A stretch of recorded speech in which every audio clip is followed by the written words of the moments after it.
Hello, good afternoon. People are still slowly joining us, but we're going to get started. So, given the time, thank you for joining us for today's event.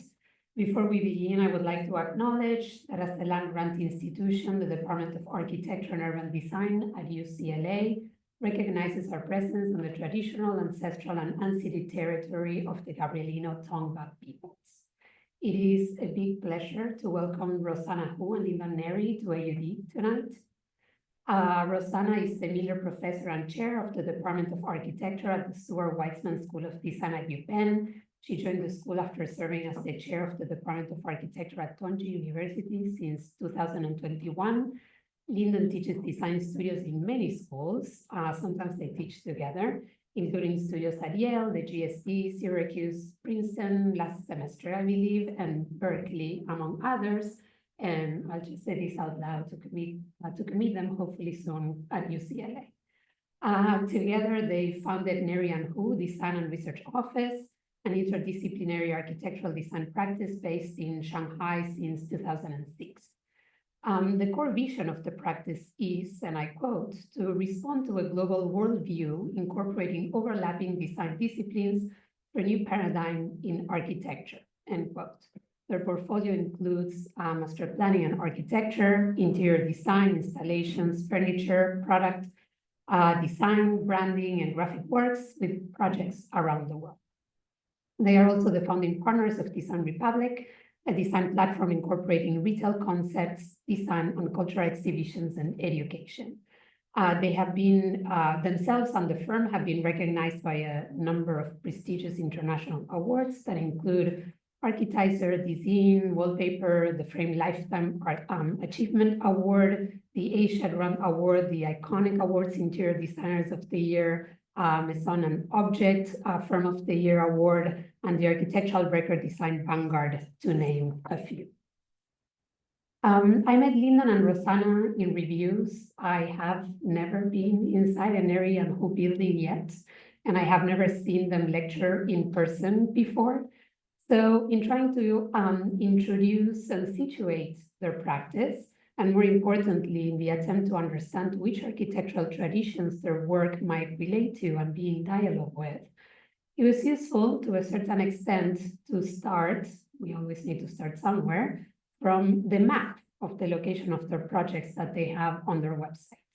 But I say to a certain extent because the materials through which we can access the work, the photographs, the incredibly beautiful films, the drawings, the texts, the map, the models, will very obviously present a practice with a global footprint.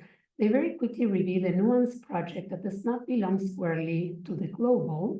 And by this, I mean the kinds of projects that can be found everywhere or could be from anywhere or done by anyone.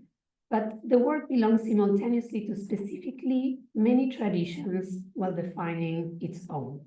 For example, the Qijian Museum of Fine Arts, and I apologize in advance for my pronunciation, made me think about the history of deep materiality in Spanish architecture. The Tsingpo retreat seemed connected to the contemporary Swiss tectonic project.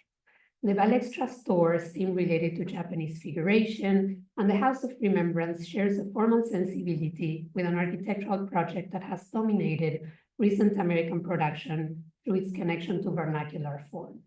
The work comes across as simultaneously complex and legible, intricate and simple, detailed but not excessive, in dialogue with the context, yet seems to evidently transform it.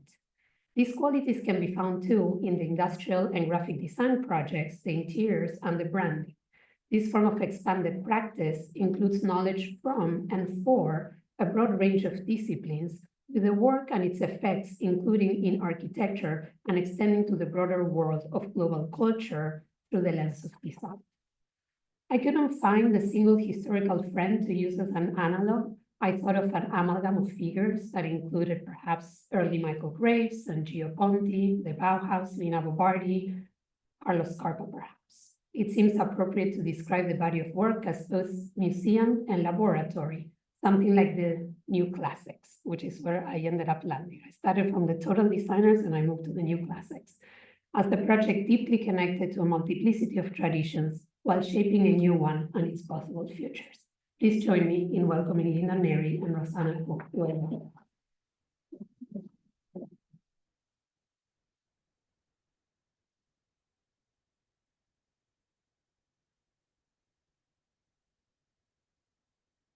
Thank you, Mariana, for a great introduction. And it's really nice to be here. Maybe not for Lyndon, but it's my first time. Not in UCLA. I've been in UCLA before, but it's my first time in the architecture building. So what a privilege and honor to be here in this great school. And many of you may not know, when I was in high school, I really wanted to come to UCLA. But at the time, to be experimental, sort of, I applied to the different schools that I applied to with different majors. So for UCLA, I applied electrical engineering. I got in, but at the time, that summer, before I entered college, I met Lyndon, and he taught me into doing architecture. So I ended up in Berkeley, and the rest is history. So, but you know, I could have been here, but not here in the architecture school, but in the engineering school. So today we want to speak on the title, Architecture Between Autonomy and Engagement. It's a last-minute change. If you notice, some of the promotion have been about total design, but we just spoke on that recently, so we wanted to speak on a newer topic that is closer to our practice and a theme of a recent international conference organized by CISA, International Committee of Architectural Critics. And the subject matter of architecture between autonomy and engagement is really interesting for us because when we examine our work over the last 18 years, we find that we navigate between these two seemingly opposing ideals. On the one side is autonomy, which positions architectural agency in its own internal logic and rules. Okay, give me a second, because this is not working. It's okay, I can talk. This is not part of comedy, by the way, guys. This is reality. So I was talking about the architectural agency and its own internal logic and rules, placing emphasis on formal, material, and spatial innovation. That's why we come to architecture school. A lot of the things that we learn in architecture school is kind of within that architecture as an autonomous practice. But also there's the engagement side, where architecture responds directly to social, cultural, and climate needs. Here on the screen is our office in Shanghai. And while autonomy encourages architectural purity and intellectual rigor, the reality of everyday life, namely our city, our campus here, our reality, everyday life, they demand this engagement with human needs in the real world. This is last year's exhibition of our work in Ada's Gallery in Berlin entitled Work in Progress. And in a sense, we find ourselves at the thresholds between autonomy and engagement, constantly shifting between the divides. In our recent installation at the Venice Biennale, we address this liminality or threshold, finding an architectural articulation for the quality of ambiguity and disorientation between the thresholds of old and new, outside and inside, urban, rural, refinement, roughness, and of course, autonomy and engagement. This happens to be the title of our second, the cover of our second monograph, Threshold, Space, Time, and Practice. And the entry of our office, that threshold space, it's neither interior nor exterior, became the cover of the book published about 2 years ago by Tenets and Hudson.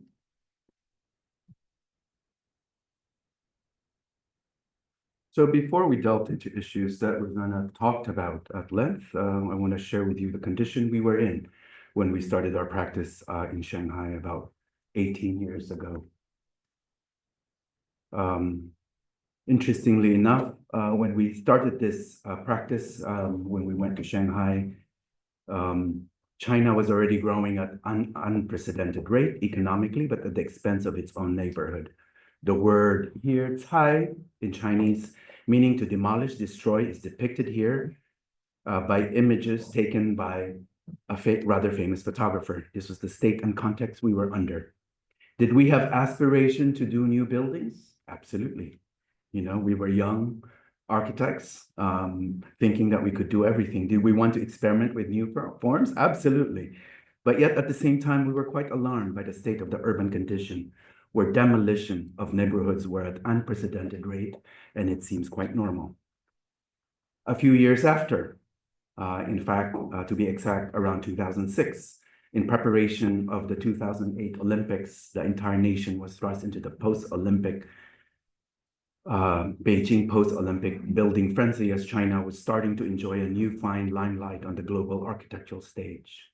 Architects and developers were trying to outdo each other by experimenting with forms and typologies that were often foreign to their context, to a point wherein it was rather disturbing. I'm not saying some of them you recognize, some famous architects. I'm not saying they're all bad. I'm just saying it was rather disturbing.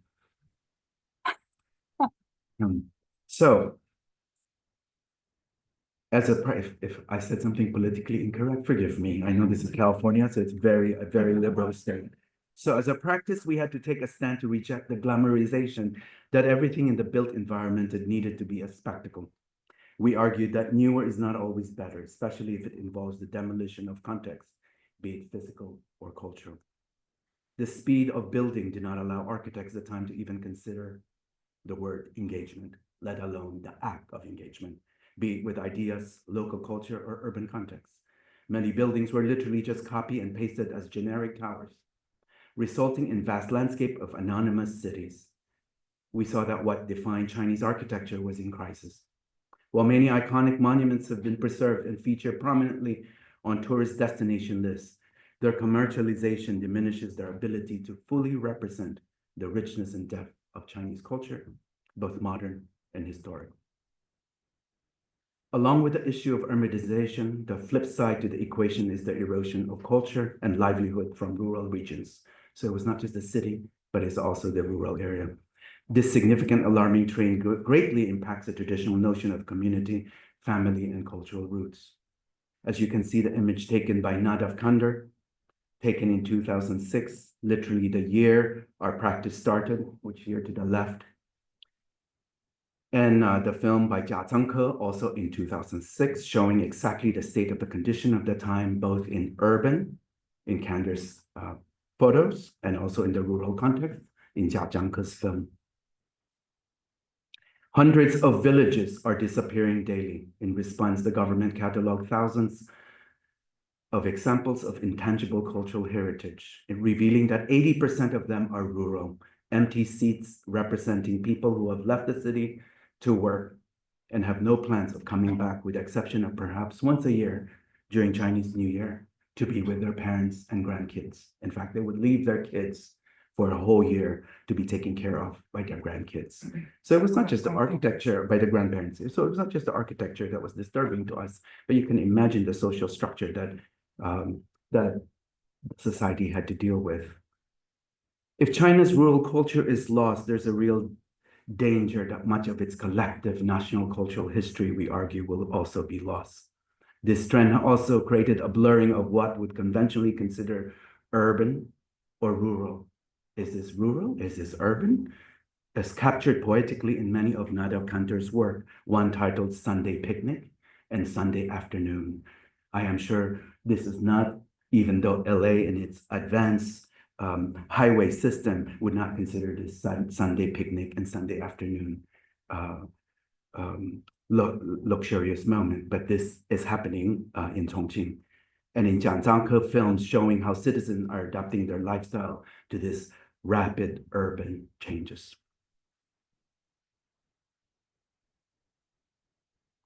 I think you're next, Rossana. Oh, Yes.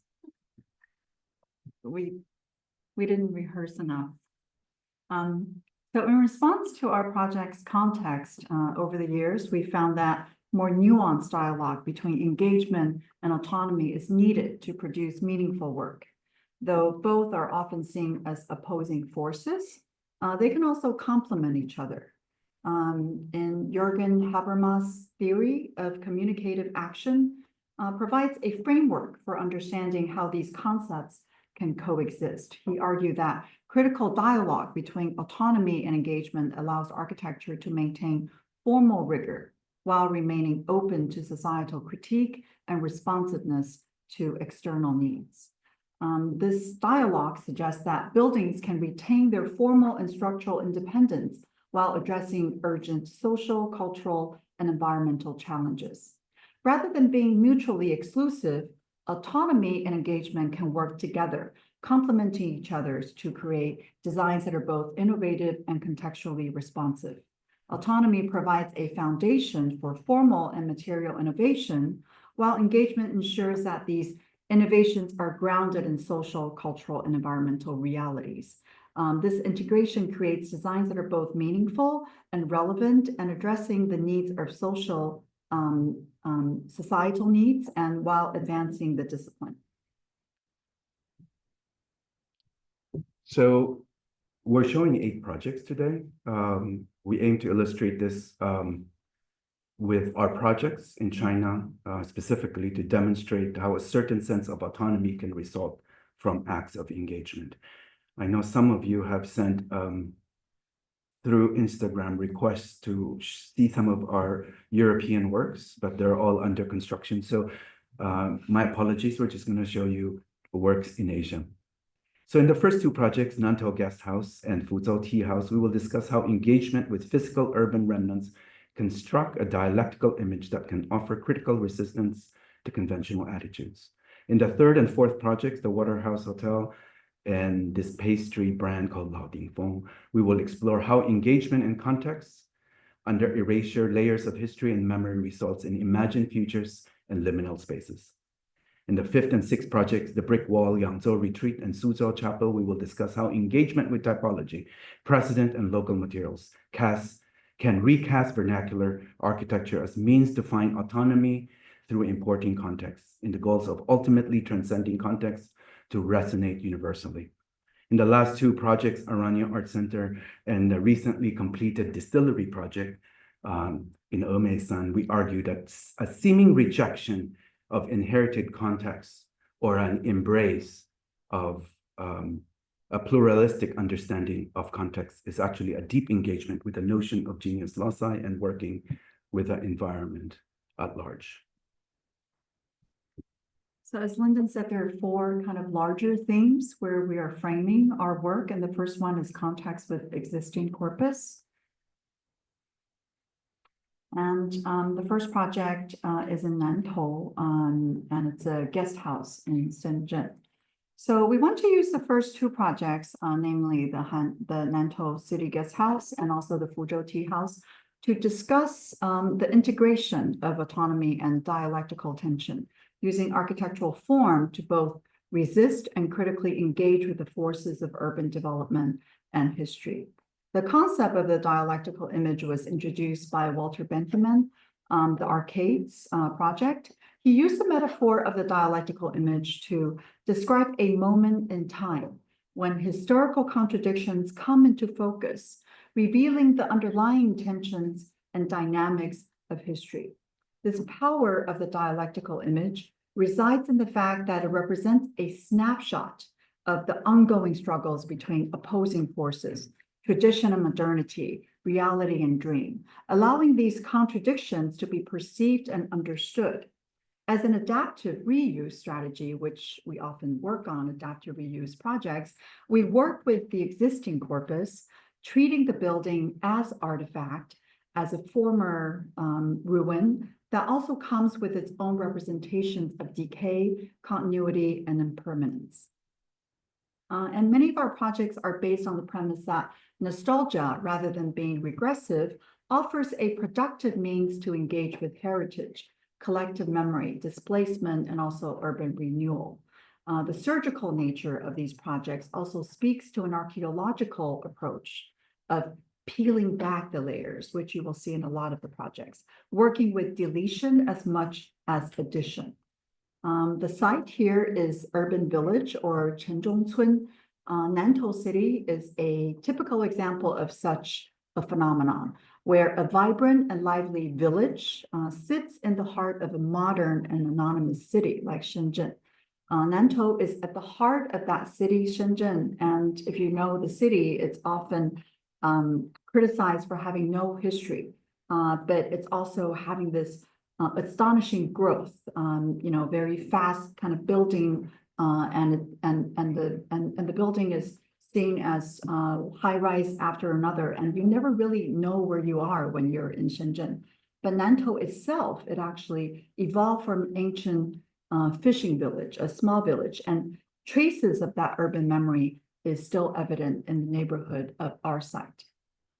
Some distinct rural characteristics were retained despite being enveloped by this modern development that I just talked about. It's maintained narrow alleyways, the narrow alleyways that are around our building, the dense housing, and also a close-knit social network. This is in stark contrast with the modern high-rises that you see in most of the postcards about Shenzhen. And you see the urban village here, facades adjacent to our project that we wanted to respect and integrate. It's an 8-story existing building, and we were asked to transform it into an 11-room guest house. This is that existing building. And inspired by colorful life that we saw there, it was important to reflect on that culture of the mundane and the everyday. Throughout the research and design process, Svetlana Bohm's writing on the topic of reflective nostalgia guided us. Rather than simply mimicking the past or applying superficial material effects, we were more interested to unearth the possibilities that's hidden behind the past. We asked ourselves, what could we do to reinvigorate a new sense of place in this village, urban village?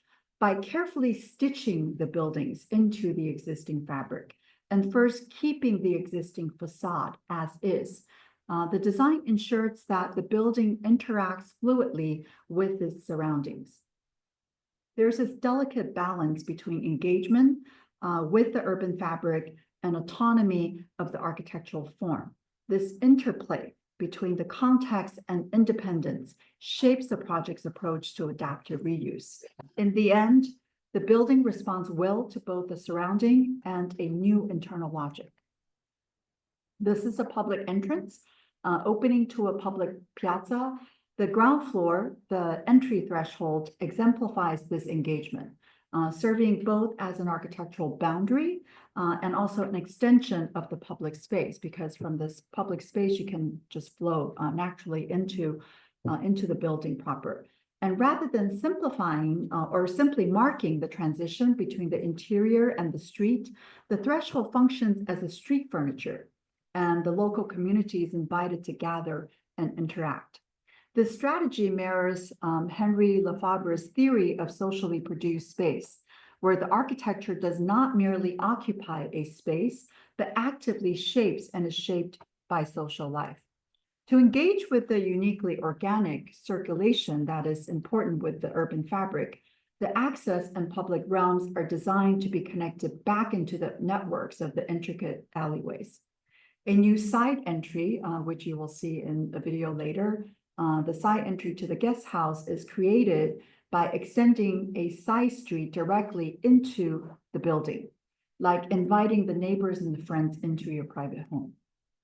And to celebrate life in the urban village, the existing structure was cut open. Here you see that cut as a massing strategy, allowing incisions to open up a new public realm. At the same time, the excavation revealed many material layers and structures, much like an archaeological site. In this way, the users are promoting unexpected dialogues between the past and the present. To cut up or to open up is not about destruction, but creating something new and meaningful. These cuts, as you can see here, another view, they change the pattern of movement and use. A tectonic language was developed to articulate two contrasting treatments that explore layering and the embrace of fragments. A light screen-like cladding as a primary facade strategy, and a heavier expressive assemblage serving as a skyline capping on top. Old and new are juxtaposed throughout the building to celebrate ruins, so that one can go up from the narrow alley and then go up the stairwell. To cut is to expand to a new vertical opening. And the stair is also a hinge, simultaneously connecting and dividing spaces. There are 9 different rooms, and you see parts of the room, and the rooftop here is a public terrace. Here you see also how this connects to rooftops of the other buildings. The metallic monolith on the roof acts like a visual marker, connecting us to the urban skyline. The project's success lies in its ability to fulfill both roles, engaging with the community and context while exploring its own formal possibilities. Through the use of dialectical imagery, the project not only reflects the tensions of urban development, but also critiques the socio-political forces that shape it.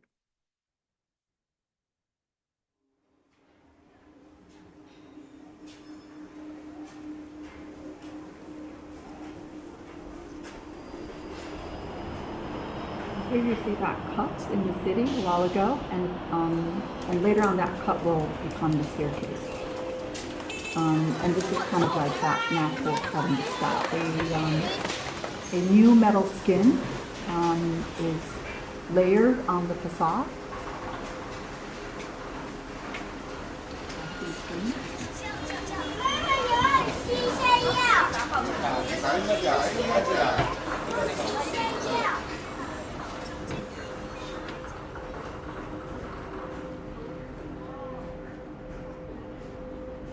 And this is that staircase that I talked about, how it really changes the way that you move through the space. A new metal skin here shows a new layer facade, moments of detailed encounters with material texture, magnifying the contrast of old and new.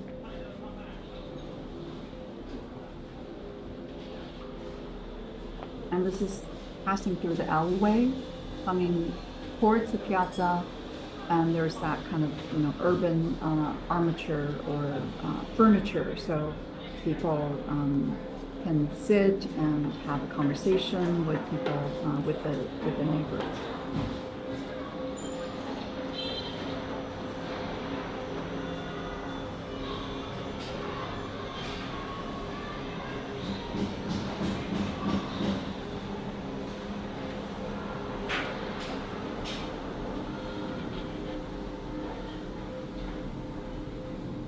The past and the present are often overlapped throughout the building to celebrate ruins, not just as symbols, but asserting that ruins take on a different logic.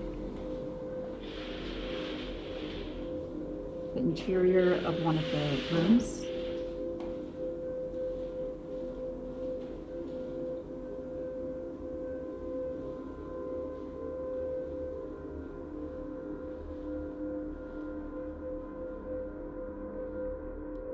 The rooftop that echoes the different rooftops around the neighborhood.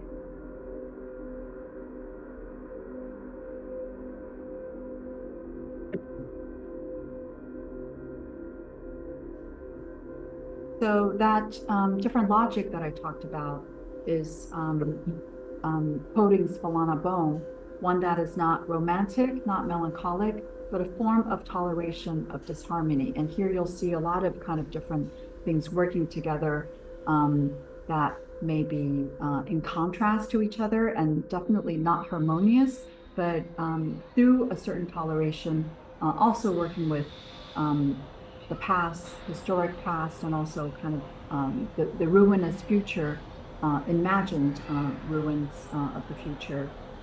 It becomes really quite beautiful.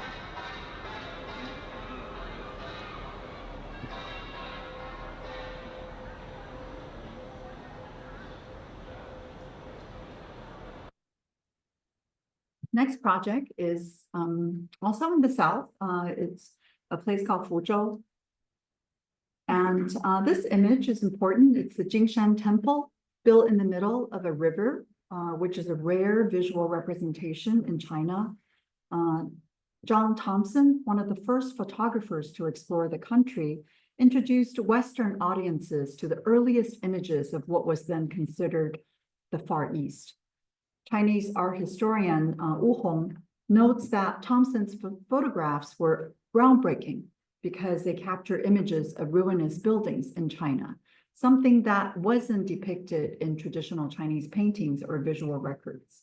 During his famous 1871 journey up the Min River, documented in his album Fuzhou and the River Min, Thompson, he photographed this ancient temple in its original state, perched on a floating rock. This image became an iconic representation of the city of Fuzhou, where our project is situated.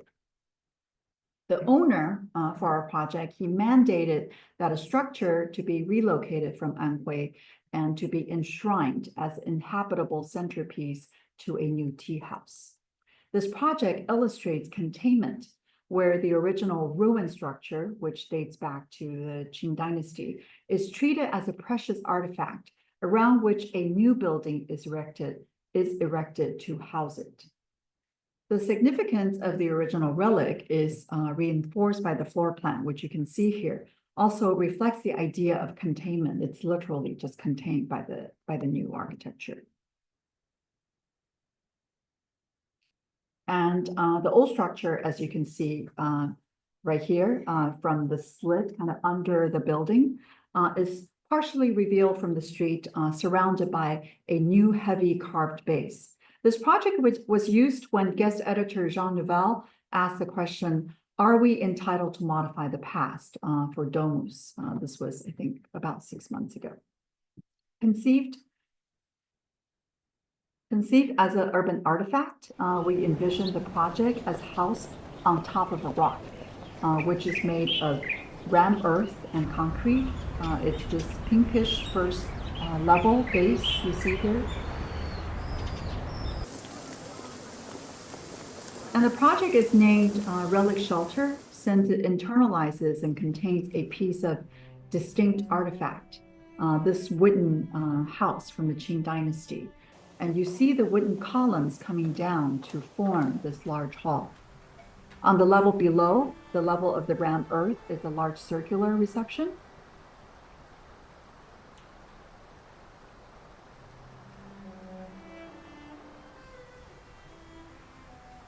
And there's natural light coming down from above. And slits where you can see moments of the exterior.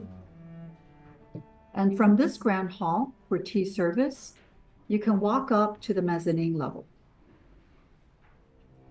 where the wooden relic is at eye level right here on the right. The new roof in copper echoes the roof line of the enclosed wooden relic.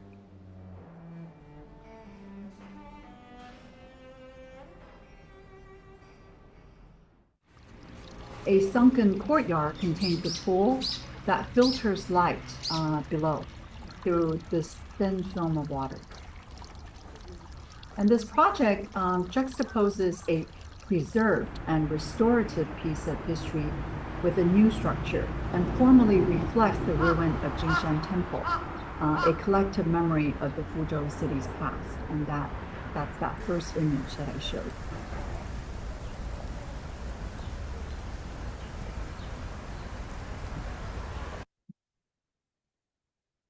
To the second category of projects, we call it context under erosion, erasure, and evolution. So many of our projects that we started with ideas and concept that deals with the contextual buildings around us, but to our surprise, before it's even completed, they are being demolished. So what happened to these kind of conditions? So these next two projects, the Waterhouse and Lao Dingfeng, will be used to discuss how engagement with context under erasure or disappearing history results in imagined future and liminal spaces.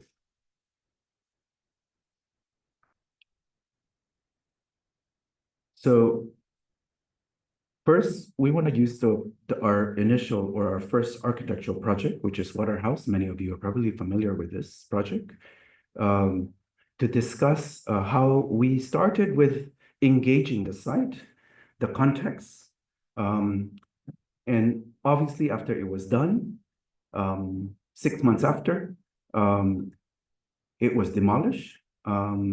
And what was left, and you will see in some of the images, became very strange phenomena. Windows that are disaligned, viewing portals that were supposed to look at hallways turned into an empty parking lot. Having said that, we thought these results allowed us to have potential possible imagined futures and in many ways new liminal spaces. So the Waterhouse projects epitomizes the idea of liminality by existing in the space between the past and the present, autonomy and engagement, history and modernity. The notion of liminal spaces as transitional zone is influenced by thinkers such as Homi Bhabha, who described the third space as a cultural threshold where identities and ideas are contested and redefined. Liminal space and the notion of threshold represents a space of ambiguity that engenders new possibilities and changes. These spaces become the stage for transitory and frontier events that possess agency for disrupting and challenging the status quo. And you will see later what I mean by what I just stated. We often look at Rachel White-Read's work because many of her artworks deal with notions of objecthood, memory, the home as a trope. She highlights an interior by doing just the opposite you'd expect, negating the void to reveal the past life of a space or object. Just when you think you can enter this space, it is really just a cast, concrete self of the negative. By making a cast of that space, she gives us a new reading of the invisible relationships, turning void into matter. Her work and Robert Vanderhill's photographs, interestingly enough, Robert's work in Shanghai during the same time we started our practice highlight the significance of mundane objects, things often overlooked in daily life. To the far right, image on depicting Orhan Pamuk's concept for his Museum of Innocence model, which intricately weaves personal memory with historical narrative, offering a reflection on how history and individual experience intersect. When we think about engagement and autonomy from an urban perspective, we often reference Aldo Rossi. Rossi conceived the city as a living entity, constantly transforming and accumulating its own consciousness and memory. Rossi argued that architecture's value resides within the forms of urban artifacts, which continue to structure the city even after they have shed their function. It is not a question of if, but when today's newly erected buildings will become another architect's found ruin. The question we raise is simple. How do we create a built artifact that can retain a meaningful presence for generations to come? It's not so much about an ego or an arrogant positioning, but perhaps to understand that artifact designed properly could have another life in the future.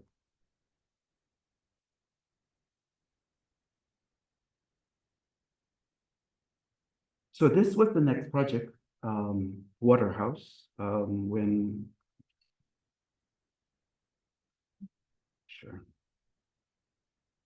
we were approached to do this project, naturally, as a practice, we didn't have any architectural work. We did a lot of interiors then. We were very hungry. And so when we were asked to do a project on the Bund, I was really excited. If you know Shanghai and you know the Bund, there are only 33 buildings.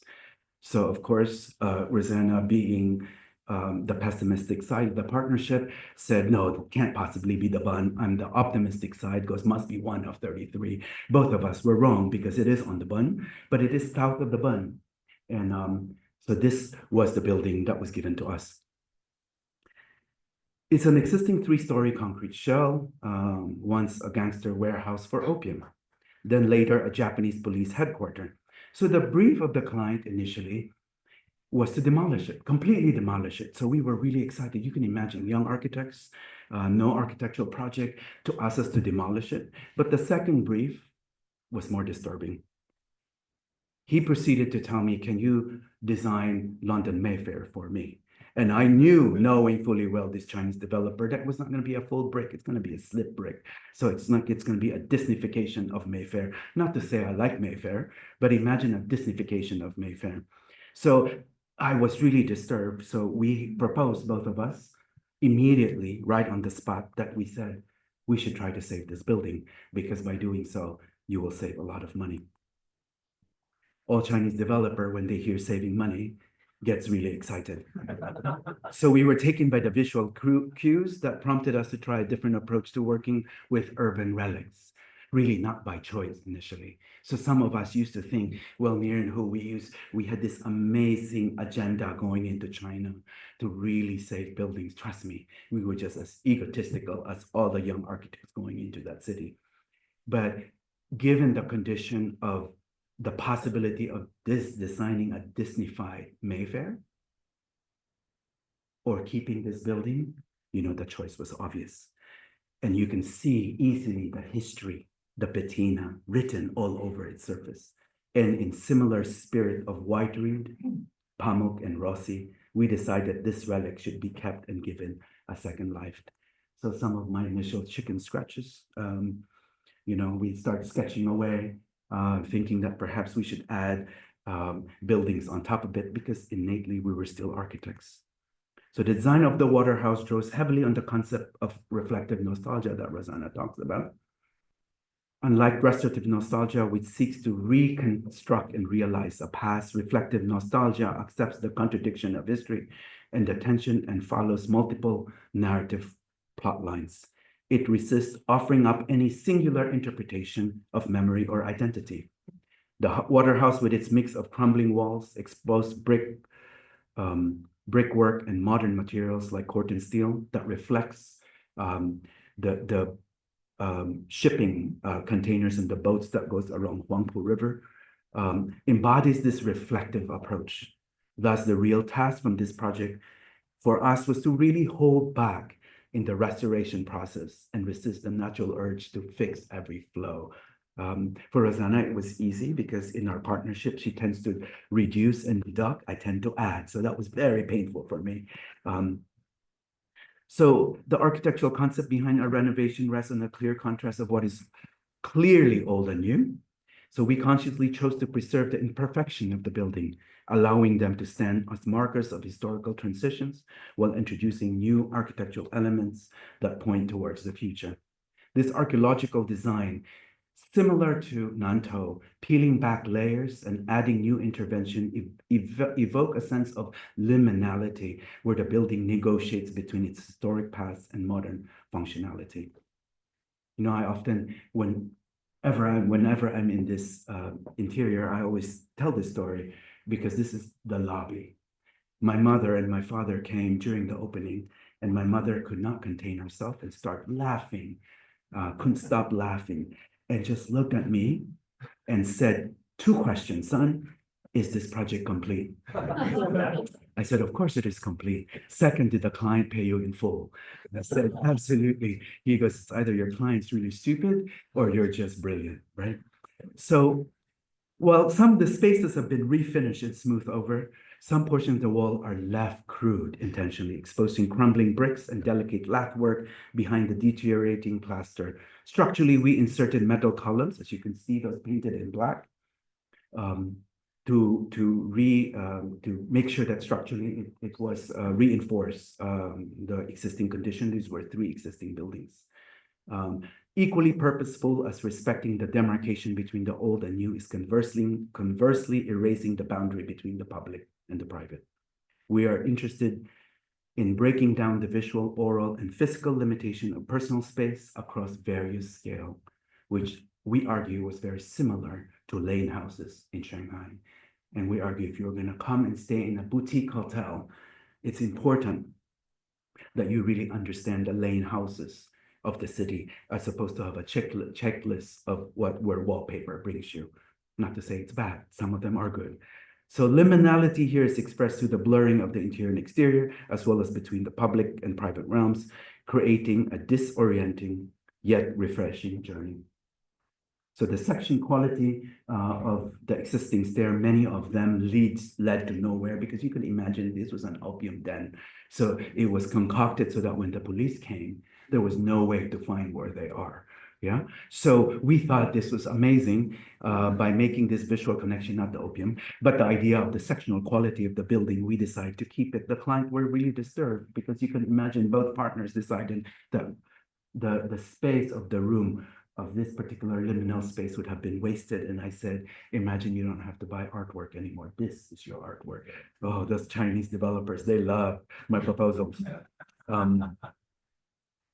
So we kept 3 existing stairways with their patina kept intact. The sectional qualities, very much like the lane houses, are prevalent everywhere. These visual connections of unexpected spaces not only bring an element of surprise, but also force the guest to confront the local urban condition where visual corridors and adjacencies and tight lane houses define our unique daily experiences. In its very conception, the Waterhouse seeks to question the typology of a hotel, how to interpret notions of home and domesticity in a foreign environment, and how to give meaning to the experience of a traveler as opposed to just being a tourist. If that's your car, it might be good that you go out and take care of it. By challenging the most basic ritual of daily life and transforming their familiarity into something wholly unpredictable, like presenting bathing in a glass box, or in this image, the ability to visually view connecting rooms. Trust me, parents love these when their kids come with them, because they have full control. And if you have kids, you understand this familiarity. The ability to open up to your child's room and to be able to see what they're doing. I know that's not politically correct to say. But we also slit opening where you actually see restaurants below. So we amplify the constant play between notions of comfort and discomfort. Here, 1 bedroom looks into the adjacent room, 2 bedrooms looks down to the restaurant's guests look up and be able to see the guests. As in Nantou Guest House, this project also worked with internal logics that fall under autonomy in design thinking, material contrasts, structural tectonic coding, and interior spatial design. We don't pretend to say everything was contextual. We have been very careful to delineate where new elements were inserted and where the old should remain untouched. Tectonic legibility is clearly expressed where the reinforced steel structures are painted black, and all existing walls left raw and untouched, and all new walls were finished in white plaster.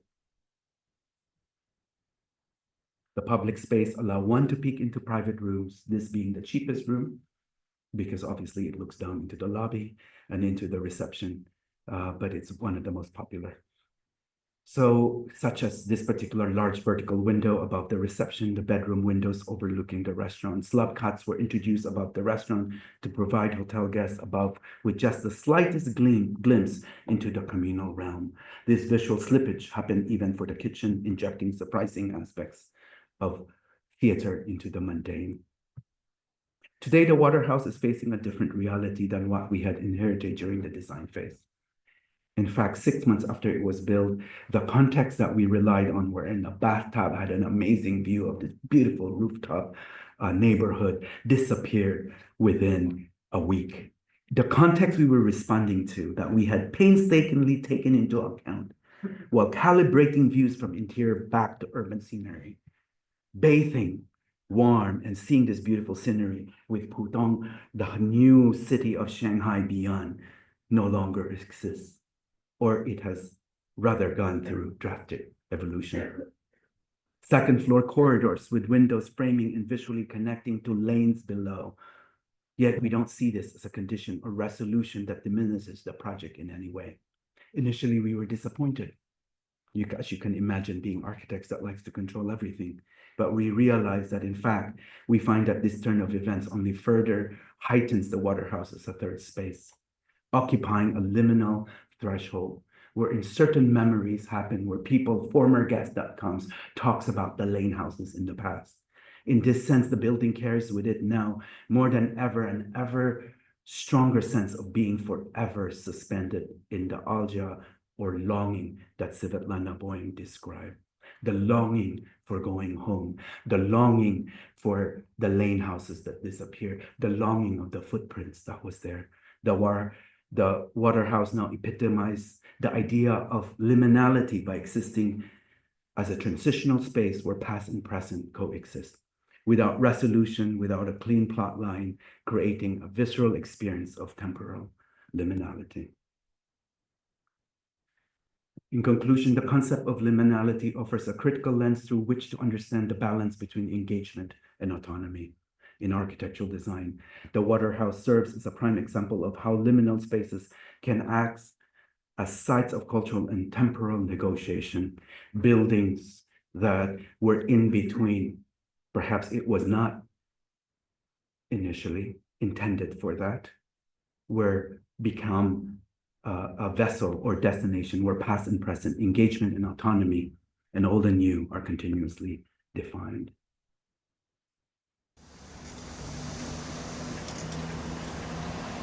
So this is that ruin which operates as the muse to elicit visceral experience, connect the city to its past. It's not so much about saving an insignificant history, just that the useless remnant could be somewhat preserved and turned useful. This is the main door. After you enter, you arrive at the lobby. It's 19 room 19.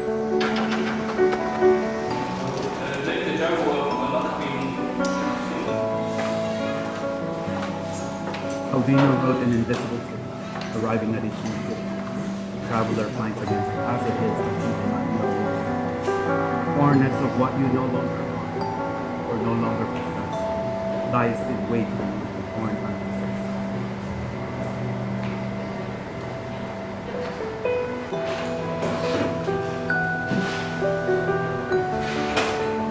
Architectural concept behind the venerable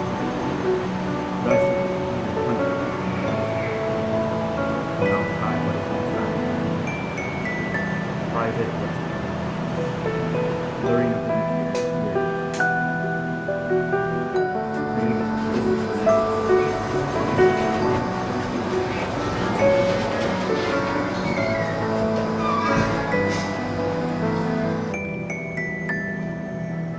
each of the 19 rooms are entirely unique in size, layout, and the view it offers. The building sits on the Bangkok River, so that the added port and roof level are made important every industrial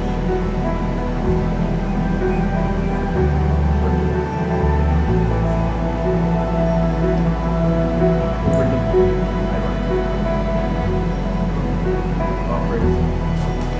our garden.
So the fourth project, I think we're still good in time, under this category,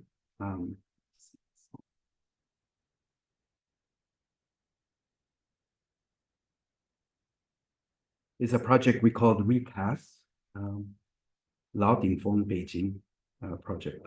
Just apologies here.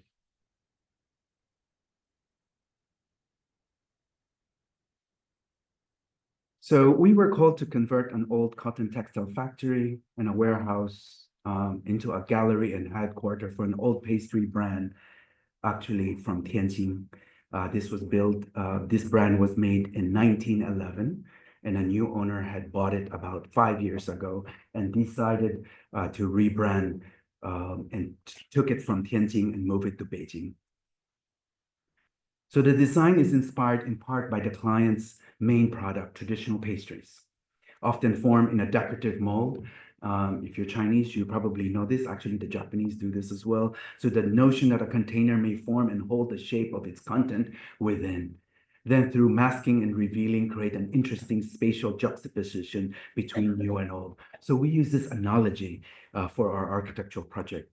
So the site located near the Northeast 5th Ring Road in Beijing.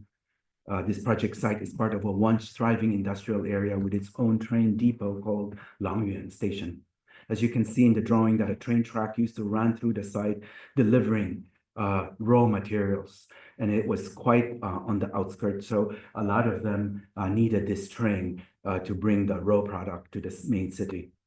The site we inherited was a shell of an existing warehouse that needed major retrofit to accommodate the office headquarters for a pastry brand, as well as their main shop showcasing their product. Sections, photo of the existing condition. So we start by identifying how we can insert this new object within. The gray shadings here are support spaces, and they are also marked by the use of concrete, new cast concrete shell. Section quality. Section detail, clearly delineating the new and the existing. Cast in place concrete became the visual marker that reveals en masse. Considering the facade as a canvas, you can see what we mean by patina and surgically the sensitively inserting layers of our insertion. This is the new kitchen above with his office to the right. You will see in the film, I'm gonna just show you some of the tension that we had to deal with. This is the backyard, and you can see the inserted concrete, cast in place concrete with the existing building, that constant dialogue of old and new. The new staircase encased, the new structure encased within the existing, clearly shown here.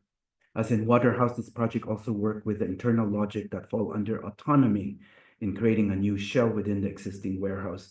We have been careful to differentiate where new elements interact with the existing structure, and like Waterhouse, where the old remain untouched, tectonic legibility is clearly expressed where the cast-in-place concrete, acting as a thermal barrier, also work as a separate building engaging with the existing. Constant mitigation between the concrete shell and the existing masonry warehouse and the office, the owner's office and meeting room. Funnily enough, he just wanted a small room, but he kept invading more and more because it says some of these spaces you create for the theater becomes good, so they look fantastic. So these are all his office spaces. So let me just show you the film. So the building is left mostly intact as is, except the entry is encased in new layers of glass and metal.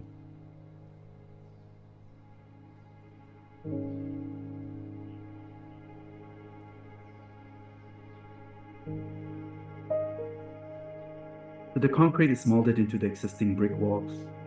They form new rooms, doorways, window frames, ceiling cuts.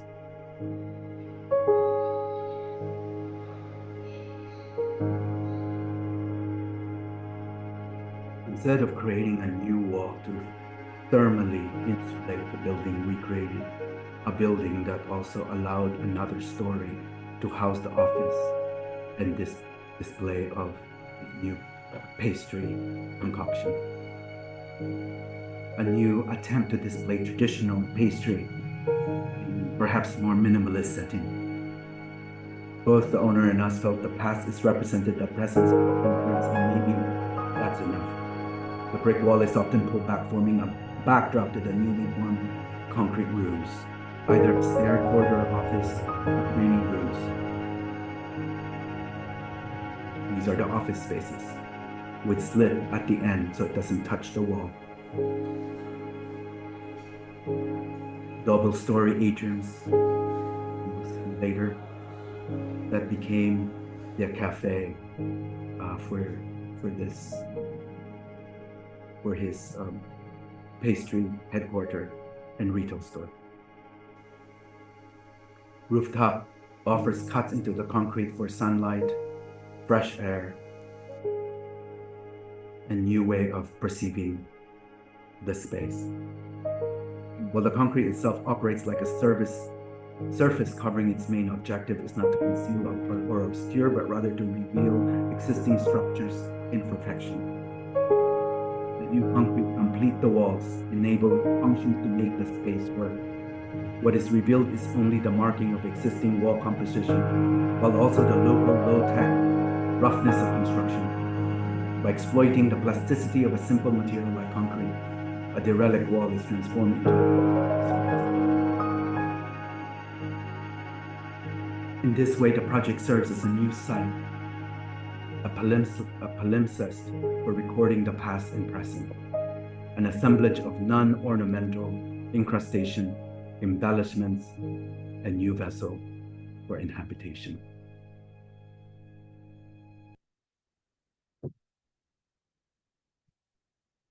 How are we doing with time? Okay, so usually we're given 1 hour, so I'm really not used to this very generous frame of time that we're given, but thank you. So the next project, well, of course, this next theme is importing historical typological context, and the next project is a retreat in Yangzhou.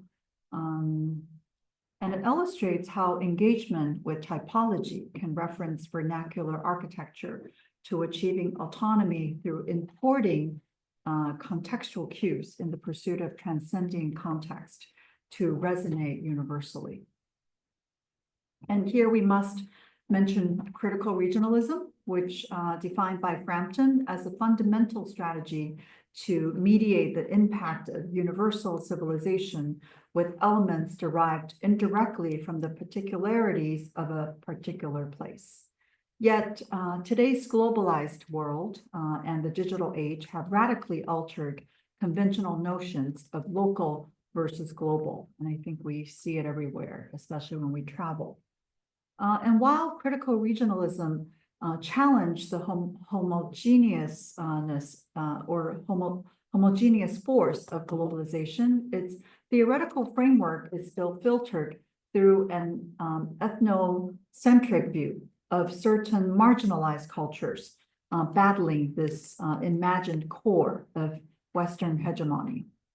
More recently, luckily, Nihal Pereira has proposed critical vernacular as an alternative mode that defies the previous center versus periphery arguments, expanding on Frampton's original motivations, but goes further by decoupling modern from Western, recasting the vernacular as local modern expressions in their own right, that are place-specific and culturally accommodating. So it's not the same as critical regionalism as framed by Frampton. And as our projects have expanded in recent years from urban centers to rural periphery, we've adapted our approach to finding modern expressions for an architecture that is contemporary and timeless by virtue of its inseparable engagement with local specificity, materials, and topography. We often examine vernacular typology such as the Li Nong, the Hutong, the Yadong cave dwellings, the Tulou circular dwellings, and also Chenqiang wall cities that have persisted for centuries in different parts of China. And beyond typology, our recent investigations have also begun to look closer at the vernacular construction materials and methods. And Back to the project is situated in Yangzhou's scenic Slender Westlake, and the program is a 20-room wellness retreat. The design brief called for an adaptive reuse of several existing buildings to house a new wellness retreat. New construction is also required to accommodate a larger program. And this is how dilapidated the site looked when we took it over. And we examined this typology that was part of the Jiangnan courtyard houses, a clan-based settlement rooted in Confucian ideals and formed from clusters of individual families.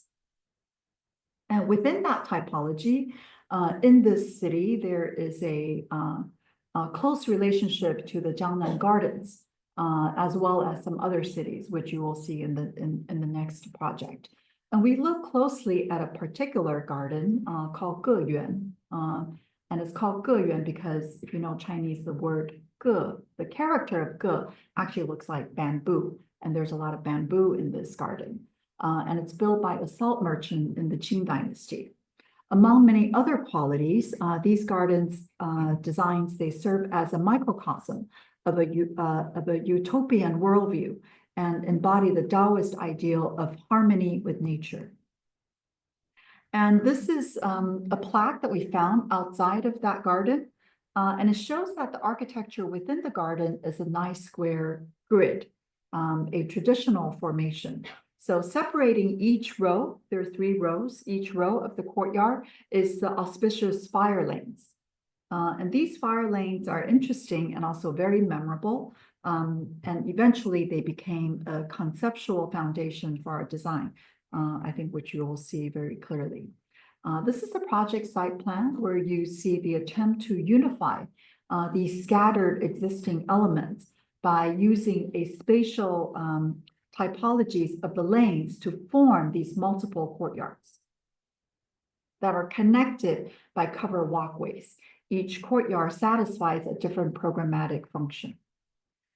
Like this, the entry court, and from there you go back to the covered walkways, and then it takes you to another court, various other courts. This one is outdoor theater, and then you go back to the walkway, and now you're ready to check in at the reception courtyard. And like a lot of traditional courtyards, they bring hierarchy to the spaces, framing the view of the sky and also the earth, encapsulates a landscape into the architecture and creates an overlap between the interior and the exterior. This is a restaurant in the common space that's shared by public and a sunken conversation pit. And the notion of autonomy in this context also invites reflection on its interpretation in Eastern versus Western philosophical traditions. In Western thought, particularly in the Kantian aesthetics, autonomy is often tied to the idea of independence from external pressures. In contrast, I think Eastern thought, particularly in Confucianism, emphasizes harmony and balance within a larger societal and cultural framework. The Chinese tradition of referencing earlier works or history, rather than seeking radical new invention, further underscores this concept. In this cultural context, architecture exists in a continuum, not expected to cut ties with its past, but rather to reinterpret and recontextualize the past. And we start here on this video with this aerial view, where you will see a clear orthogonal orientation. The gridded walkways are inspired by the fire lanes that you saw a while ago. And they work to organize different zones, they guide circulation, and also define and wrap the functional spaces within. The adjacent ponds and waterways became part of the total landscape. It's like the act of borrowing views, 借景, from Jiangnan Garden design strategy. So that even though your project is very small, but you feel like, you're kind of, part of this larger nature surrounding you. Nearly the entire project is composed collected from surrounding, reassembled on the site, pathways, some buildings,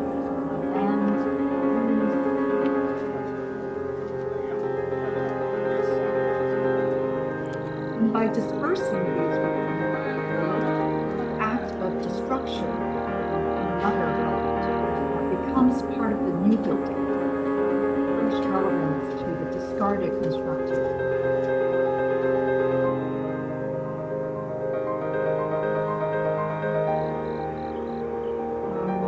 We often think about this project as a way of kind of using dispersion to unite, which is probably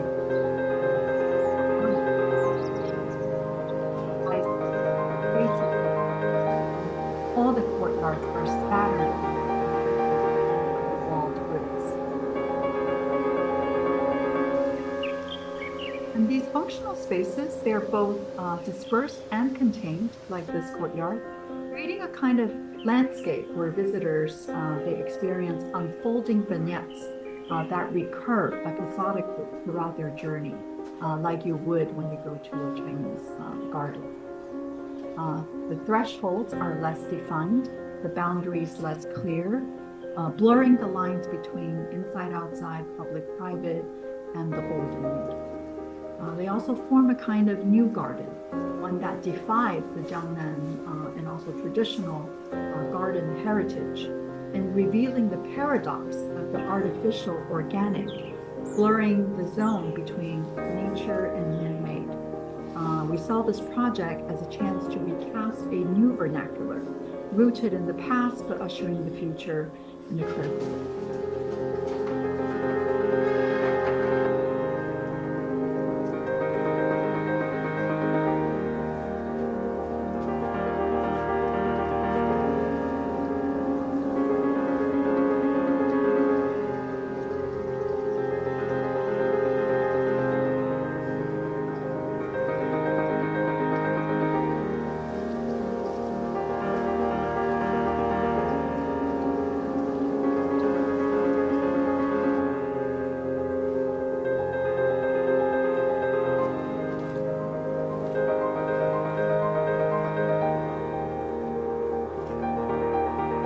Interesting about these reclaimed bricks. I think right here you can see that.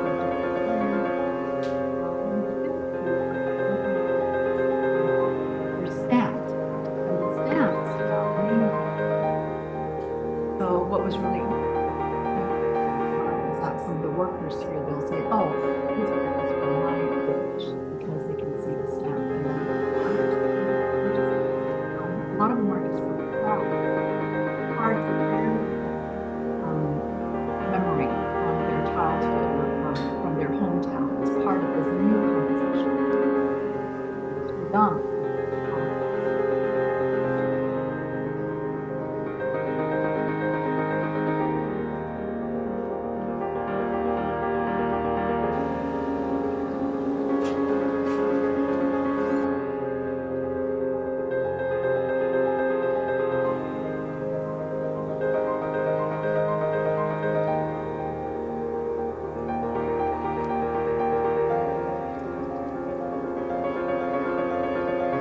Longer because we're in LA.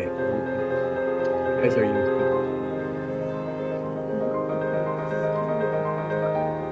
That's shorter.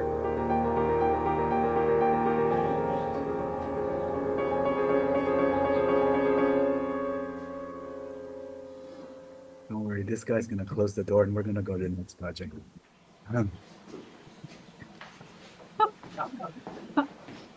Gotta be patient with architecture.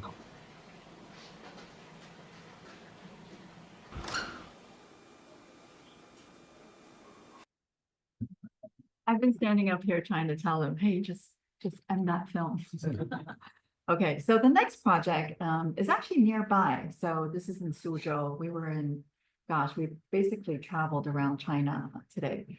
And Suzhou is about an hour and a half away to drive from Shanghai. And it's really where all the, famous gardens are from.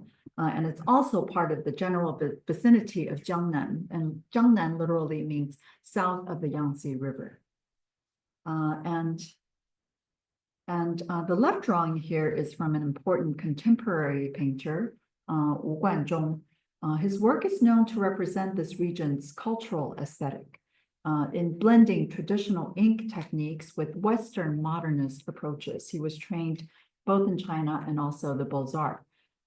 So we like it that he shows a particular kind of vernacular sublime characteristic of the white walls and the gray clay tiles found in the Jiangnan water towns, which this project situated. The program called for a small chapel, a non-denominational chapel, to serve as a main lighthouse for a larger wellness residential campus.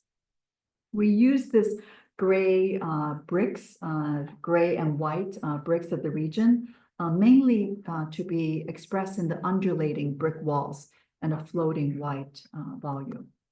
And the approach to the chapel is important to note. It starts with a brick wall entry. It's in the upper right corner. So you don't approach the building immediately.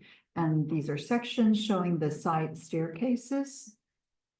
And this is an image of the side staircase. And this is the mezzanine level that hovers overhead to accommodate extra guests and includes a catwalk that wraps around the chapel. And from the back of the mezzanine, you will also be able to go out here on top of the brick walls to gain a view of the whole village. And tectonically, the white volume is specially treated with 2 layers of exterior material. The inner, a simple concrete box, punctuated on all sides with scattered openings, and the outer layer is a folded and perforated metal skin. Together, the effect is interesting, and it's also contrasted in the daytime and also the nighttime, which you will see in this film. So the chapel is literally on the lake. And I always have to apologize for the requiem. I didn't pick the music.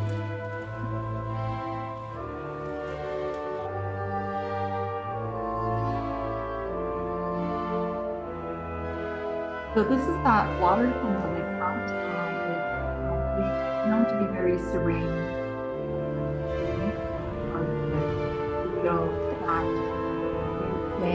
Suzhou. Suzhou is like the heaven on earth.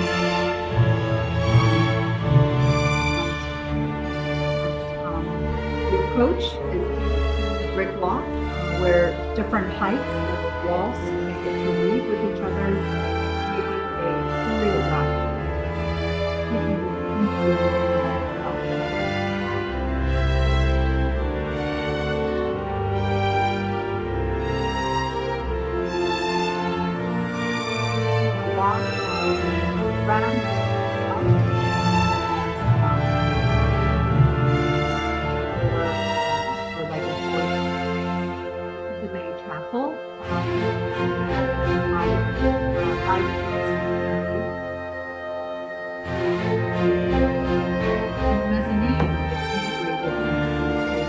With louver, sort of like a cage element, which wraps all 4 sides.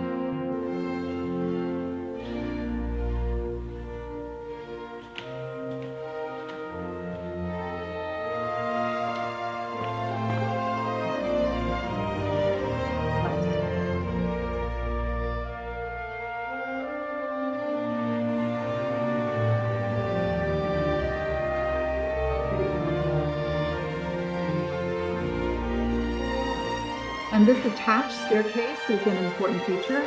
It allows visitors to roam up and down, seeing different views, and also general views and also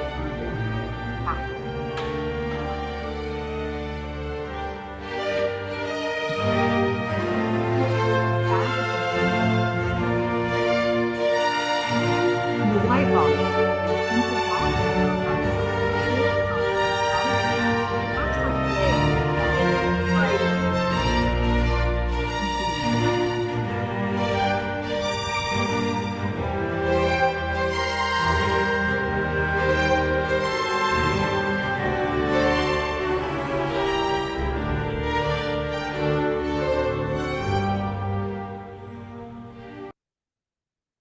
A good way to end it. So the last set of ideology deals with criticizing or critique of context, searching for genius loci.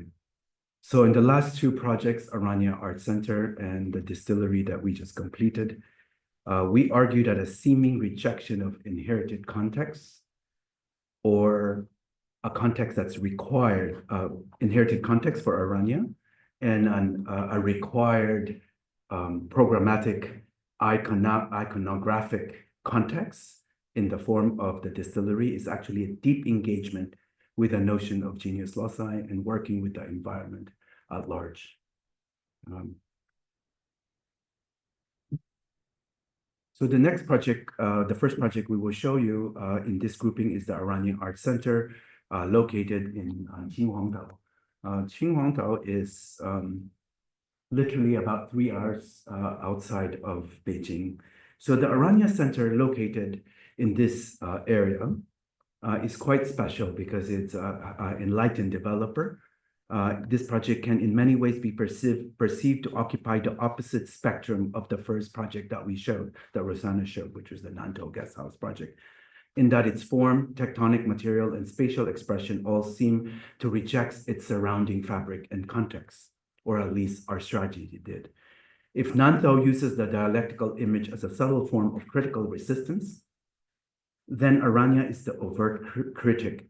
In contrast to the notion of stitching urban fabric, Aranya consciously disengaged from its immediate surrounding, which is best described as faux Mediterranean style town, which I will describe later. In response to this condition of disnification, which produced a very fabricated sense of place, which actually happens in China quite a bit, similar to the environment described by Venturi and Scott Brown in their seminal work, Learning from Las Vegas, we propose a reframing of context as genius loci, a spirit of place, a concept articulated by Christian Norbert Scholz. The Aranya development obviously is highly popularized, many of you know, by works like The Lonely Library, the Chapel, both by Vector Architects, and more recently Open Architecture's Dune Art Museum, now operated by UCCA, and there's another project by Xu Tiantian that recently opened. Here you can see that all 3 and now 4 of our colleagues have projects with view of this amazing sublime beachfront view. So you can imagine when the client called both Rossana and I, without even looking at the site, we start imagining the possibility of a site similar to theirs. So we naturally said yes, without even looking at the site or the brief that was given to us. We start working with the idea that perhaps the idea of the spirit of place, turning to geography, climate, light, and tectonic, can form an element to engage with, to create this dialogue and imagine this beautiful, sublime space, drawing inspiration from site. But you know, we were dead wrong, because this was the site given to us. You can kind of see the beautiful beach, and the client was really excited. He told us, Lyndon, you should be very happy because I gave you a European Mediterranean village to work with. And he knew his architecture. He said, you know, you studied under Rafael Manea, so it made perfect sense. You would be the perfect architect to do this. So you can imagine how disappointed we were. In fact, Rossana scolded me by saying that you're constantly saying yes without looking at the brief, even though she did herself. So having said that, instead of this beautiful water view, we were given this site so we decided, why don't we start to disengage the whole context and start criticizing the very disnification of this development without really telling the client, of course. So the project can in many ways be perceived to occupy the opposite, as I said, to our first project, in that its forms, tectonic material, and spatial expression all seem to reject the surrounding context. And we argue, since it's a bad context, we want to do something else. Having said that, it was very important to bring nature into the space because that was important to the developer. If Nantou uses the dialectical image as a subtle form of critical resistance, in Aranya is quite the opposite. In contrast to the notion of stitching urban fabric, we consciously disengage from its immediate surrounding. which is best described in this form of European faux condition. And by doing so, we understand that by rejecting this, perhaps we will find new meaning and purpose with our architecture. Since the client vision was to develop communities for city dwellers looking to find a place of refuge, reprieve, and rest, we argue that perhaps by bringing nature into our building, that centering this will not be a bad idea. So original sketches here showing the intent of creating an atrium looking into the sky and filling the courtyard with a body of water. The scheme maximizes its outer footprint, but carves out a pure canonical geometry at the center with a stepping amphitheater at the base. So these were some of the initial ideas. We're in the exhibition galleries above, benefit from the public space integration, but it also makes the project much more than just a place for display, also a place for sharing and gathering. Despite this straightforward brief, as an art center, Aranya as a community has a strong emphasis on the spiritual nature of their lifestyle ideology, a oneness with the environment. So the design scheme is as much about the internal courtyard, a communal space for the residents, as it is about the exhibition being displayed in the center. The building takes on a simple geometric massing that maximizes the building footprint to impart a decidedly heavy elemental presence. The Art Center asserts its monumentality as a critic of its immediate context, using primitive geometry as a means to give form to the abstract concept of presence and absence. The building's fortress-like exterior conceals a central void space, serving as the heart of the building, the circular courtyard, which defines the circulation party and the ancillary exhibition space.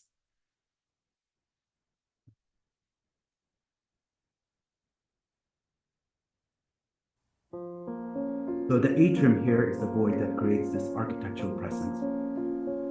The Art Center looks inward towards this void to connect with the only nature it has access to: sky, air, wind, and rain.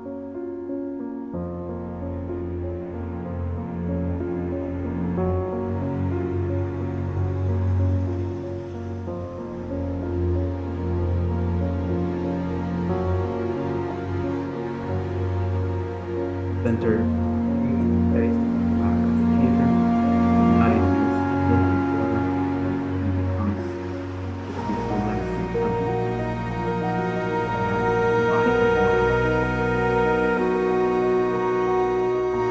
The art gallery space accommodating art movement are around this circular ramp that leads you up all the way to the roof. They also take the rooms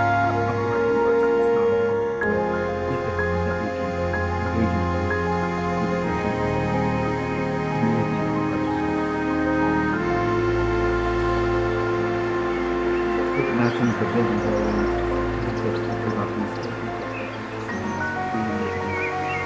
the journey is choreographed with collective views of inward and outward, as in place content, palazzo, are all combined with this gorgeous light that seems to reject the immediate context that in the process finds new meaning and purpose that landscape that it is.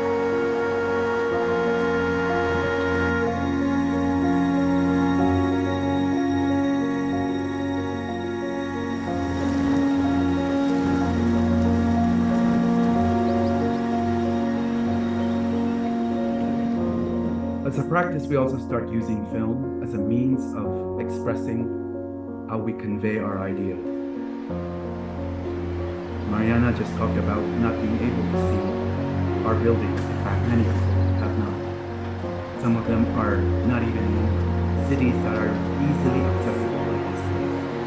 Shanghai is easy, Beijing perhaps, but Qinhuangdao is literally 2.5 hours outside of Beijing. And so it was very important. It's important for us to convey the idea of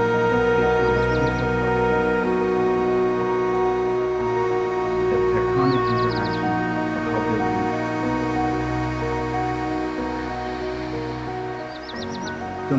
Peter Sumter visited this building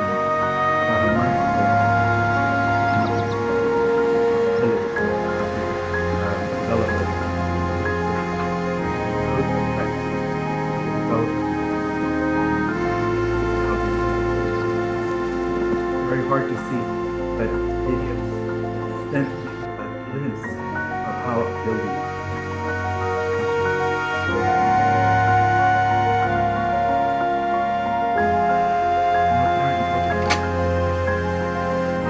convey some of our construct.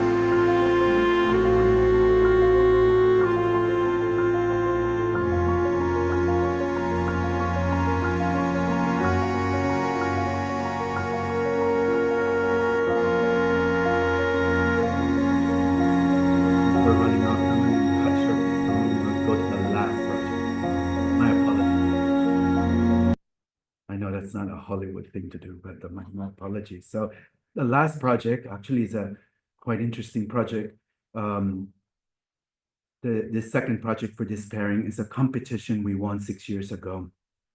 The client was the French spirit giant Pernod Ricard, aiming to create the first major Chinese whiskey for the global market. They had briefed 10 different firms. From that 10, 3 were selected to do a paid competition.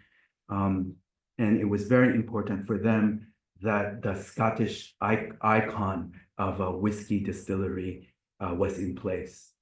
We actually surprised ourselves when we won this competition because we literally rejected that notion of having a Scottish iconography on a Chinese whiskey distillery. So we used nature as our primary inspiration and relied on an absence of the icon that was demanded by the client. We argued that the concept or the design was based on the context of this particular magical spiritual mountain. The iconic image of Ome-san has remained one of the deepest spiritual symbols for Chinese Buddhism. The problem of lacking context, i.e. architectural context opposite of Aranya, made us rely simply on the site itself in its purest sense. Surrounded on 3 sides by the winding Liu Creek, as you will see in sort of that far image right there, and the mountain behind, we thought that was enough. So the main lobby overlooking a landscape field with a tasting center in the Ome Mountain behind. Visitors submerged into the ground, the building itself, the distillery, industrial building, rather large 3-story structures are submerged within the sloping site of the existing structure, so it actually does not look forbidding. We create our own monument, which initially the client thought was rather tamed. The base material is made with a variety of concrete and concrete bricks and stone, which resonates with the strong mineral presence of the soil in that area. You see that mountain, the Ome Mountain, which actually brings that presence and allow this site to be what it is. 3 long buildings housing the whiskey production facilities are situated on the north side of the site. A rather large building, but by placing them sensitively on a sloping site, they actually look quite sensitive to the entire master planning. In contrast to the vernacular roots of the industrial buildings, the 2 visitor experience buildings that are built upon fundamental geometries, the circle and the square. One would argue autonomous freestanding buildings, which in Chinese philosophy represent heaven and earth respectively. So the round tasting experience scenting building partially submerged into the ground with rooms around this atrium space.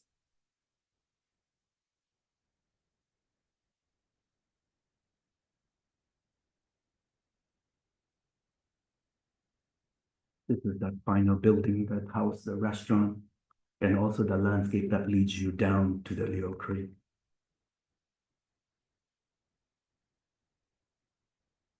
This video literally finished about 4 hours ago, just fresh off the press. So in many ways, I'm seeing it for the first time.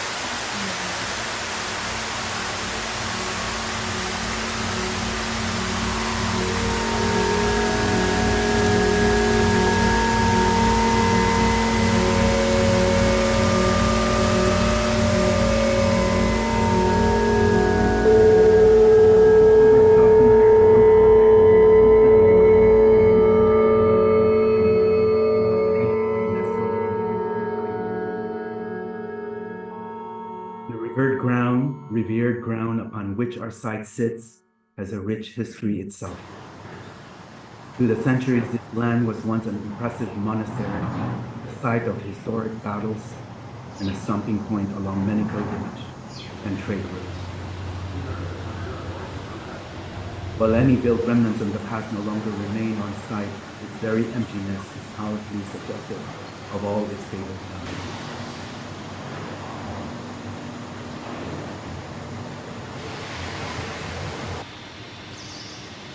4 years ago, we won the design competition and took upon the challenge of designing a distillery in Rome for Pernod Ricard's first whiskey in China. An opportunity to create a timeless architecture that speaks to the core values of a visionary new brand, as well as the material and cultural that inspire to sustain. Surrounded on 3 sides by a winding creek and with a majestic Ome peak as a backdrop, the site of this project is an exemplification of the Chinese notion of the duality of natural elements which makes up the world we live in. Sun and sky literally means water, mountain, and water. While sun represents strength and permanence, shui represents fluidity and transformation.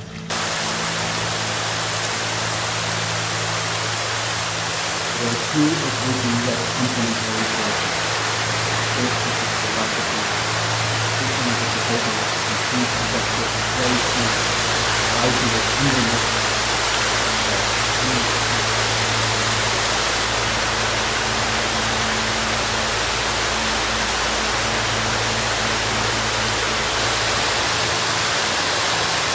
paradigm is also manifested in the concept of camera.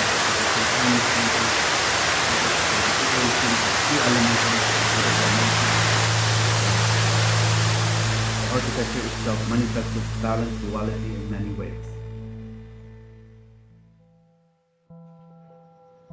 With the industrial building as a modern reinterpretation of vernacular Chinese architecture, and the visitor buildings as elemental geometries grounded in the terrain.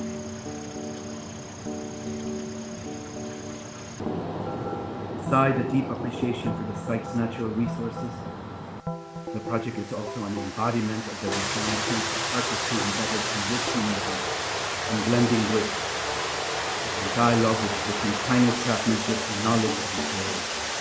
The idea of concrete and mixture and the base material palette finding refuge in the strong mineral presence of the site. Ancient materials are drawn from those used in whiskey craft, such as the copper distillation pots to the aged oak casks. Throughout the project, Neri tries to embody the Chinese concept of the dichotomy of 2 elements that in opposition, yet complement each other and to strike a harmonious balance between architecture and landscape, between industry and physical experience, between mountain and water, and ultimately between autonomy and innovation. As some of the projects that we have shown you today, engagement and autonomy are not mere counterparts, set at odds in a futile struggle for dominance. Rather, they are symbiotic forces, intricately intertwined, neither diminishing the other but working in concert to offer disciplinary critical criticality while meeting the pressing needs of society. The act of containment is instinctively understood in architecture as a means to enclose and shelter.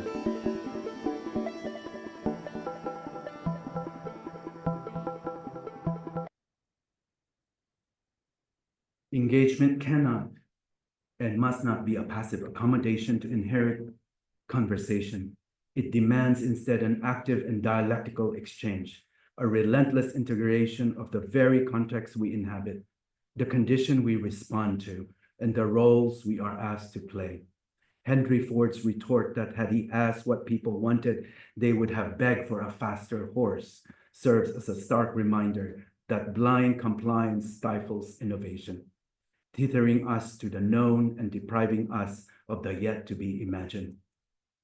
The approaches to autonomy no doubt vary among architects.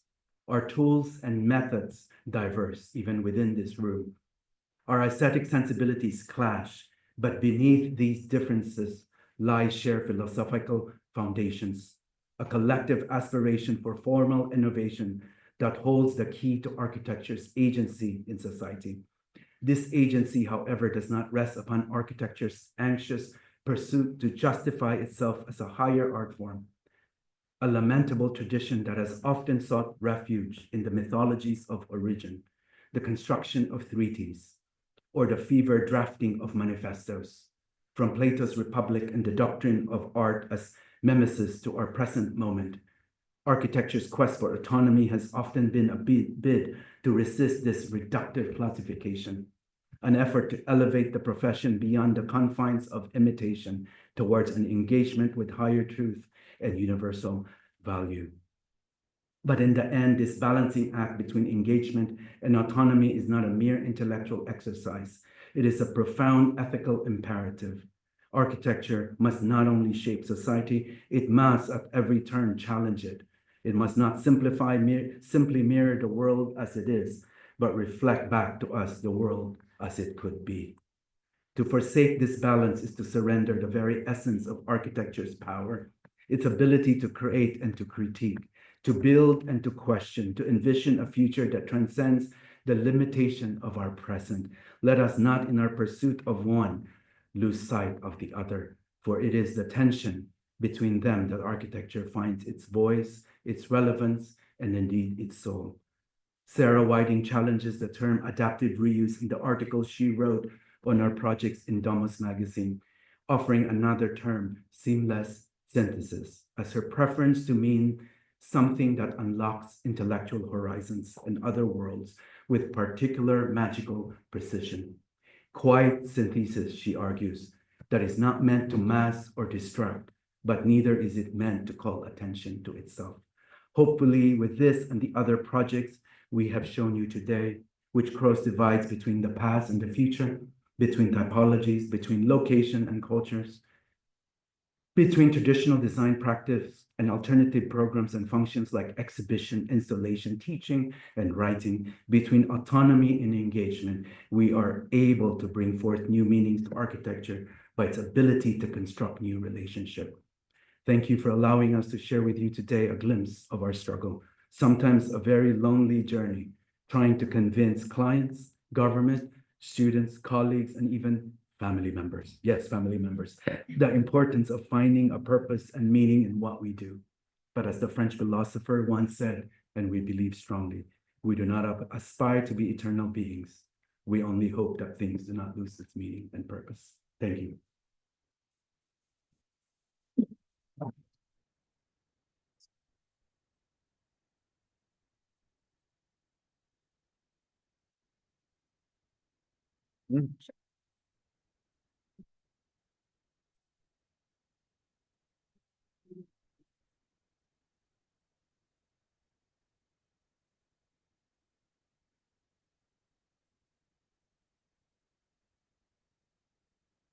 Thank you for the great lecture and great beautiful projects. I have a question about the Aranya project. Like I see that cone shape that you have. Could you explain more about how you achieve that like very clean surface? Like what kind of material you guys use and then how do you control the quality? Because I don't see like any seam in such a high ancient space. That's a very good question. Interesting, you're not the first one that asked that question because many architects have asked me that question. In fact, I was saying Peter Sumpter asked that same question.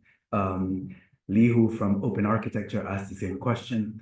I actually don't know the answer because we just specified to make sure that it was smooth, and this project manager was really insane. When he was doing it, he was maniacal force within the site, and he literally during the casting of this cone, he was literally for 2 weeks on end. He was on site, and he was so proud.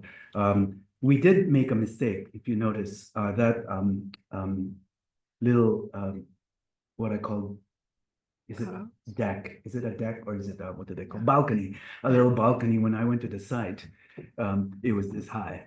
No, yes, I'm not that tall, I know that, but you know, that was absolutely ridiculous. And because of the shape of the cone, you understand, so when you insert it, we thought sectionally, you know, we thought it was perfectly fine, but because of the sloping, actually the angle changed the height. And I was the first one to tell the client it was my fault.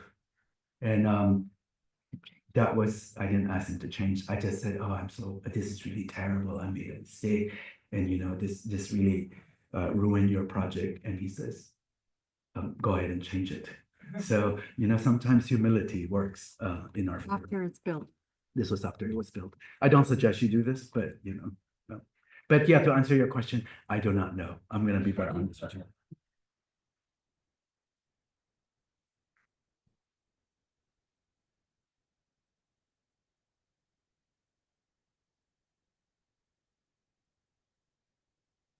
Well, thank you so much for a great lecture.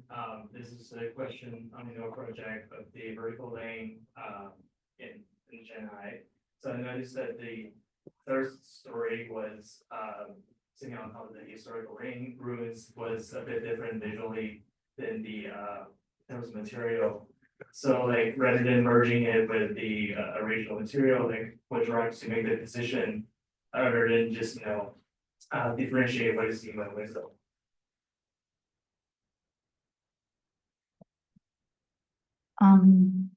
I think you have to also remember, first of all, it was our first architectural project.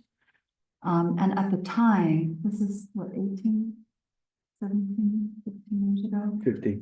Over 15 years ago. At the time, Shanghai was undergoing definitely, you know, fast transformation. A lot of things being torn up, including historic heritage buildings. But there was that moment, and I think this is during that time when we were working on this project, of like a sudden realization, okay, we're destroying things, now we have to preserve, but we need to preserve everything. Meaning things that were maybe destroyed originally and had several layers of reconstruction later on. So for example, a building that was built in 1910, and then in the 40s, and the 60s, and the 80s had different versions of conversion. And because the project was done in 1910, they ripped everything out to bring it back to how it used to be. But everything was by then already destroyed. And so it's kind of like recreating history. So we were kind of caught in between that destruction and also the fakeness of the preservation. And we felt like neither were correct, and we were looking for a new answer. And that new answer became kind of this exploration of something in between preservation and in between destruction.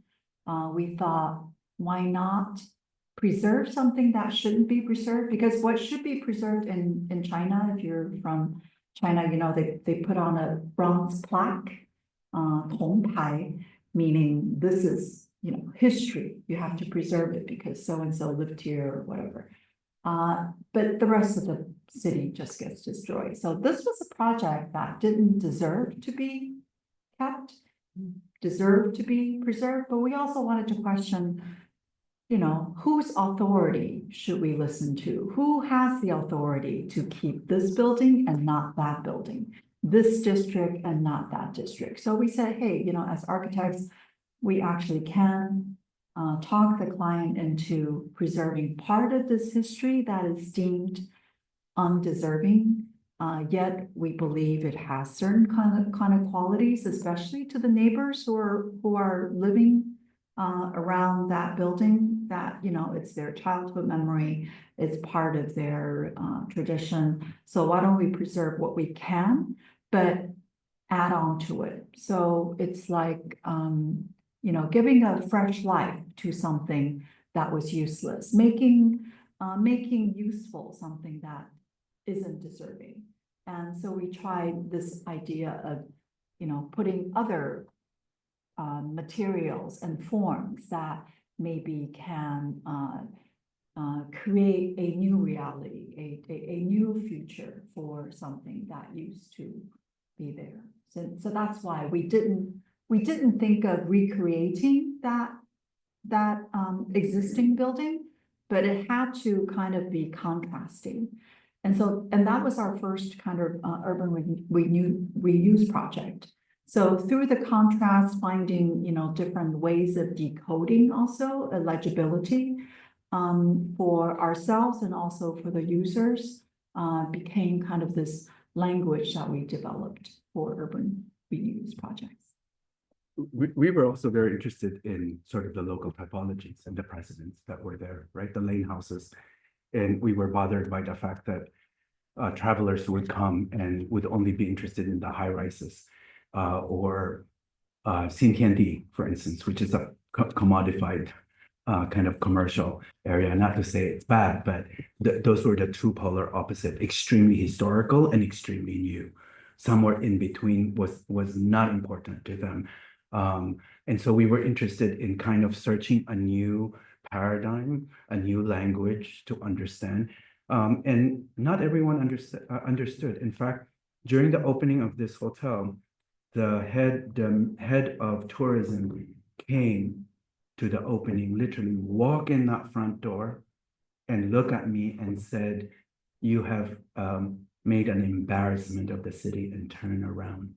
And proceeded to tell some of our clients not to hire us. We lost 4 projects for 2 weeks. Yeah, so this struggle is real. We lost 4 major projects, took another 2 years when David Beckham, of all people, not an architect, a soccer player, decided to book the whole place with his wife and completely took over the Waterhouse. The same head of tourism came to us and said, there must be something that you have done.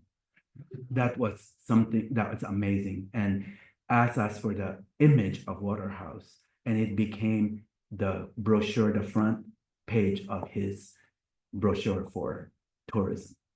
Sad, but it's a reality.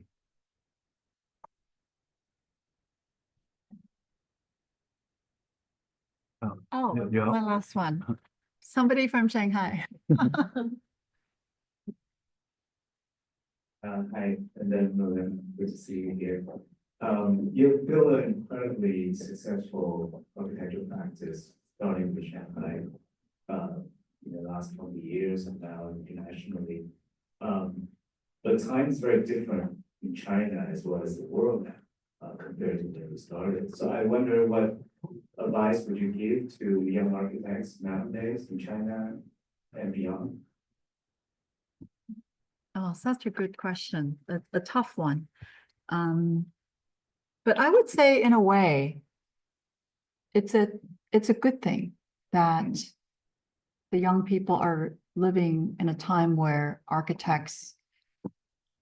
architecture graduates are not the highest paying profession. Believe it or not, when we first went to Shanghai, I remember, looking at kind of highest paying salary of fresh graduates from college. And number 1 was architecture. And coming from the US, I have practiced for over 10 years in the US and, first landed in Shanghai. I was shocked because we all went through a lot of kind of struggle as architects, as young architects in the US, at least when I graduated from Berkeley undergraduate, as well as from graduate school. I think those times were not the best for the economy, for development. So we had to struggle through our formative years practicing. But I think struggle is a good thing for especially young practitioners. And I see that, in China during 18 years ago when it was the heyday, everyone can find great jobs, high paying jobs. Then you start to attract a lot of architects who may not really love architecture. They sign up for architecture because of high salary. So I think in a way, it's weeding out the people who probably shouldn't even be in architecture, because if you don't love it, if you're not passionate about the art of building and designing, and you're only after the money, architecture may not be for you. Well, actually, my recommendation would be very similar to how we started, because when we started, you have to remember I worked for Michael Graves for 10 years. Now you can imagine, most people would say our work has no resemblance to Michael Graves itself, but no one was going to give us high rises in China. Everyone says, "Oh, Lyndon, Rossana, so smart. You're going to Shanghai. You're going to get the towers." Absolutely not. We didn't have the experience to do towers, right? And no one wanted to do a Michael Graves building. Not that I could do it. I worked for him for 10 years, but I was not about to do another Michael Graves building in China. So we had to do spoon and forks. We had to do drawings. We did books. We did an interview of 50 different architects called Persistence of Vision. We did a lot of writing. We did a lot of drawings. We did a lot of cups, little teapots, and many of them are in collections in museum now, but that was never our aspiration to begin with. And in fact, we took on interior design works for 4 or 5 years. And I remember Rossana would tell me, "Lyndon, we can't feed our 3 kids with a fee that low," right? And I remember we did this yoga studio, and we loved architecture, both of us, but the fee was $8,000. You have to remember, that was really low for a huge yoga studio. They didn't even have materials, and they wanted to be a spectacle. So what we did was we took plywood and sliced the plywood and repaint another plywood, painted green, and sort of clad on the strips of plywood that we cut and recreate a new material, right? So my suggestion, because I think the golden years in China is over, I would argue it's over, right? But I think if you stay curious, you stay inventive, if you stay, if you're really passionate in creating, I think it will eventually come. It might be a painful process. It might be a long process. I mean, you see a body of work here. And yes, what you were talking about, we've won quite a few European projects based on a lot of our projects here. And we're now doing a lot of projects in Europe and now in the US. But it did not start that way. In fact, for 8, 9 years, Rossana would say, "Should we go back to America?" And I'm like, no way. We've invested so much in this. And in fact, we became so political in our positioning that we would lose projects in the process of our position and our stand. We start teaching at Hong Kong U. Because we had 3 kids, we had to make ends meet just to survive, right? I remember designing a phone booth for China Telecom with yellow trays, pastel drawing like Michael Graves, and they paid me in cash, bag full of cash. And I took every possibility for revenue just to feed my family. So it seems glamorous what we have now, but it's actually, that journey was quite arduous. So I would recommend that to really stay passionate and to be curious about what you're doing and to be inventive and not to be confined by the traditional norm of what architecture is. Thank you so much for the Thank you. This is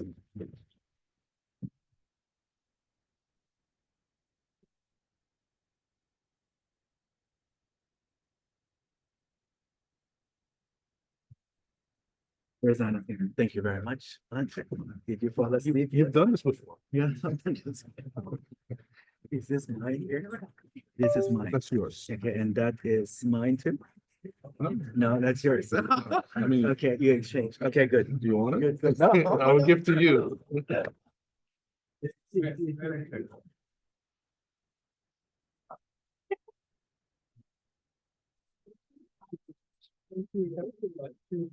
No problem.